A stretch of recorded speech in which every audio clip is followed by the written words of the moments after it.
Yarış hazırlıkları devam ediyor. O da içeride yerini aldı. Beyaz bayrak kalktı. Start verildi ve koşu başladı. İlk metrelerde 3 numaralı Faselis öne düşen isim oldu. Farkı 1,5 boya kadar çıkardı. 4 numaralı Alpico yaptığı ataklarla ikinciliğe kadar sokuldu. Üçüncülüğe de dış kulvardan 1 numaralı Levent Can girdi. Onların 1,5 boya kadar gerisinde iç kulvarda. 15 numaralı Fly Horse, daha sonra 16 numaralı Turgayan sırasıyla ilk viraj dönülüyor. 3 numaralı Faselis grubun önünde farkı 2,5-3 boya kadar çıkardı. Pistin ortasına doğru geldi. Dış kulvardan atak yapan 1 numaralı Levent Can ikinciliğe girdi. Onu yakın takibi aldı.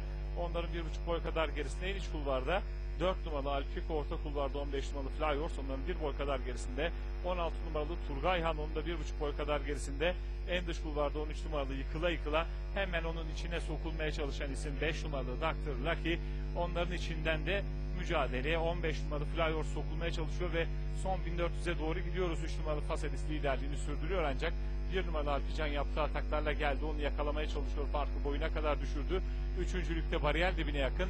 1400 metre start yeri geçildiğinde 4 numaralı Alpico, onun 1,5 boy kadar gerisinde 15 numaralı Fly Horse, onların da 2 boy kadar gerisinde 16 numaralı Turgayhan, hemen dışına 9 numaralı Promenade sokulmaya çalışıyor. Onların 1 boy kadar gerisinde 5 numaralı Dr. Lucky, yarım boy kadar gerisinde 1200 geçildiğinde 7 numaralı Tivolio Bene, onun yanına yıkıla yıkıla geldi. Bariyer dibinde 6 numaralı Fitruka, 1 boy kadar geride 10 numaralı Fatih İçen, onun 2,5 boy kadar gerisinde 8 numaralı Yudum, daha sonra 11 numaralı Lalino'nun 2 boy kadar gerisinde 12 numaralı Mia Woman, 1 metre start yeri geçildi. Onun yarım boy kadar gerisinde iç kulvardan 14 numaralı Hallas sokulmaya çalışıyor ve grubun sonunda 2 numaralı Beauty Angel sırasıyla son 800'e doğru gidiyoruz.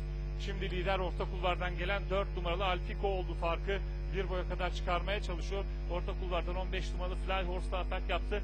Yarışın seyri oldukça değişti ve koşunun son 600'üne doğru geliyoruz. İç kulvarda direnmeye çalışıyor. Şimdi 7 numaralı Tivolio Bene'nin de gayretleri var ve son düzlüğe doğru çıkılırken pistin ortasından gelen 7 numaralı Tivolio Bene rakiplerine hakim olmaya çalışıyor. Bunu çok az farklı da olsa başardı ve son 400 metre geçildiğinde 15 numaralı Fly Horse'da iç kulvarda mücadeleyi bırakmamaya çalışıyor 7 numaralı Tivolio Bene ve içindeki 15 numaralı Fly Horse arasındaki verecek mücadelesine gerilerden Mia Woman da katılmaya çalışıyor. 9 numaralı Promenade'la birlikte koştuğu son 200'e doğru geliyoruz. 7 numaralı Tivolio Bene liderliği sürdürmeye çalışıyor. Orta kulvarda 10 numaralı Fatih Can'ın da gayretleri ve iç kulvardan 15 numaralı Fly Horse'un da iç kulvardan gelen 15 numaralı Fly Horse tekrar rakiplerine hakim olmaya çalışıyor. Az farklı da olsa bunu başardı.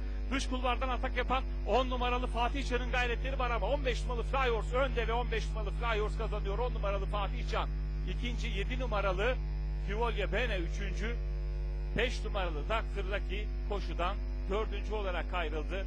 Günün son koşusunu 15 numaralı Fly Horse Bora Serinkaya ile kazandı.